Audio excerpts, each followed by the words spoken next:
Assalamualaikum warahmatullahi wabarakatuh. Kami dari kelompok 5 yang beranggotakan dua orang. Yang pertama saya sendiri yaitu Nancy Akfara dan yang kedua rekan saya Anissa Nurfadila. Baiklah, di sini kelompok kami akan menjelaskan tentang penerapan induksi elektromagnetik dalam teknologi terbarukan. Materi pertama yang akan saya sampaikan sendiri yaitu tentang induksi elektromagnetik. Yang pertama yaitu GGL induksi. Kemagnetan dan kelistrikan merupakan dua gejala alam yang prosesnya dapat dibolak-balikan. Sebuah ilmuwan membuktikan bahwa di sekitaran kawat yang berarus listrik terdapat medan magnet, yang artinya listrik menimbulkan sebuah magnet.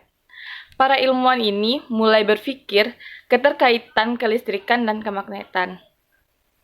Arus listrik bisa terjadi jika pada ujung-ujung kumparannya terdapat GGL, yaitu gaya gerak listrik. GGL yang terjadi di ujung-ujung kumparan dinamakan dengan GGL induksi. Arus listrik hanya timbul pada saat magnet bergerak. Jika magnet diam dan di dalam kumparan, di ujung kumparan tidak akan terjadi arus listrik. Selanjutnya yaitu hukum Faraday. Yang pertama, jika sebuah penghantar memotong garis-garis gaya dari suatu medan magnet atau flux yang konstan, maka pada penghantar tersebut akan timbul tegangan induksi. Yang kedua yaitu perubahan flux medan magnetik di dalam suatu rangkaian bahan penghantar akan menimbulkan tegangan induksi pada rangkaian tersebut. Persamaan GGL induksi yang memenuhi hukum Faraday adalah sebagai berikut, yaitu tanda negatif berarti sesuai dengan hukum Lenz, di mana GGL induksi selalu membangkitkan arus yang medan magnetnya berlawanan dengan sumber perubahan flux magnet. Satuan internasional dari besaran flux magnet diukur dalam Weber, disingkat dengan WB. Dan didefinisikan dengan suatu medan magnet serba sama mempunyai flux magnet sebesar 1 Weber. Bila sebatang penghantar memotong garis-garis gaya magnet selama 1 detik akan menimbulkan gaya gerak listrik atau GGL sebesar 1 volt.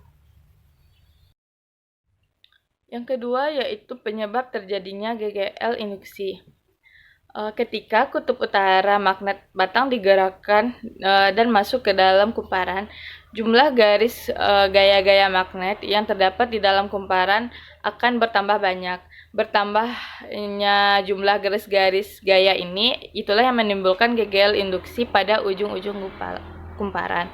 GGL induksi yang ditimbulkan menyebabkan arus listrik mengalir dan menggerakkan jarum galvanometer. GGL yang ditimbulkan akibat adanya perubahan jumlah garis-garis gaya magnet dalam kumparan tersebut disebut dengan GGL induksi. Arus listrik yang ditimbulkan GGL induksi tersebut disebut dengan arus induksi.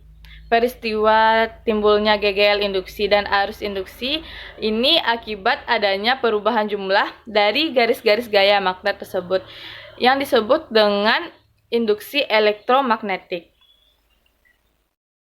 Yang ketiga yaitu faktor yang mempengaruhi besarnya GGL induksi. Faktornya yang mempengaruhi ada 3. Yang pertama yaitu kecepatan gerak magnet atau kecepatan perubahan jumlah garis-garis gaya magnet. Yang kedua yaitu jumlah lilitan, dan yang ketiga yaitu medan magnet. Sekian penjelasan dari saya, selanjutnya akan dijelaskan oleh rekan saya. Assalamualaikum warahmatullahi wabarakatuh. Perkenalkan saya Anissa Nurfadila dengan NIM 18231101 dari Pendidikan IPC 2018. Baiklah, di sini saya akan melanjutkan presentasi dari kelompok saya, yaitu tentang penerapan induksi elektromagnetik. Induksi elektromagnetik telah digunakan untuk memenuhi berbagai kebutuhan manusia di segala sektor.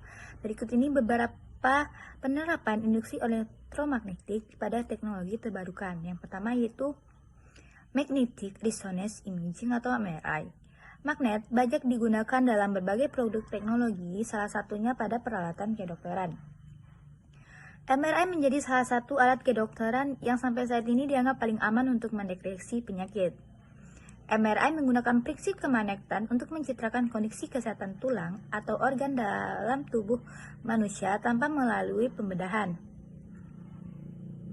Orang yang akan dicek kesehatannya dimasukkan ke dalam medan magnet yang memiliki 5.000 kali lebih kuat dari medan magnet bumi. Medan magnet sebesar ini mengakibatkan nukleon tubuh berputar dan berbaris sejajar menjadi jarum kompas.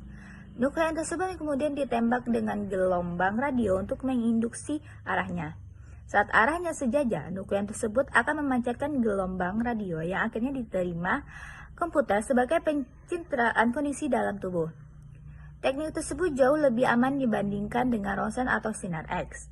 Lebih dari sekedar mendeteksi ada tidaknya penyakit seperti tumor, MRI juga dapat digunakan untuk merekam pikiran manusia. Misalnya, untuk merekam otak yang menanggapi rangsangan panas atau dingin. Selain itu, MRI juga dapat digunakan untuk melakukan deteksi dini terhadap gejala epilepsi. Yang kedua adalah kereta maglev atau kereta api levitasi magnetik. Adalah jenis kereta api yang mengembang secara magnetik. Dijalankan kurang lebih 10 mm di atas relnya. Meskipun rel dan kereta tidak menempel, kereta maglev yang super cepat yakni mampu melaju hingga 650 km per jam dan tidak akan jatuh dan tergelincir. Hal ini disebabkan kereta maglev menerapkan prinsip gaya tolak-menolak magnet serta didorong untuk menggunakan motor induksi. Kereta magnet telah menjadi alat transportasi massal di beberapa negara maju seperti Jepang, Amerika, Cina, dan beberapa negara di Eropa. Yang ketiga yaitu pembangkit listrik tenaga nuklir atau Shutterstock. Pembangkit listrik tenaga nuklir PLTN merupakan pembangkit listrik yang menggunakan energi nuklir. Uap yang dihasilkan akan digunakan untuk menggerakkan turbin, yang selanjutnya digunakan untuk menggerakkan generator. Cara ini, selain dapat mengurangi jumlah sumber daya alam yang tak terbaru, juga dapat mencemari lingkungan akibat pembakaran yang menghasilkan asap karbon, sulfur, dan nitrogen. Pada PLTN, panas diperoleh dari reaksi pemecahan inti atom dalam suatu reaktor nuklir. Panas yang dihasilkan mampu mencapai 1,5 juta derajat Celcius hingga tidak ada satupun bahan di bumi yang mampu menahan energi panasnya. Agar partikel panas tersebut tidak menyebar ke lingkungan, digunakan botol magnet dengan medan magnet yang sangat besar. Baiklah, sekian dari presentasi dari kelompok kami. Apabila ada kesalahan, kami mohon maaf. Dan saya akhiri dengan Assalamualaikum warahmatullahi wabarakatuh.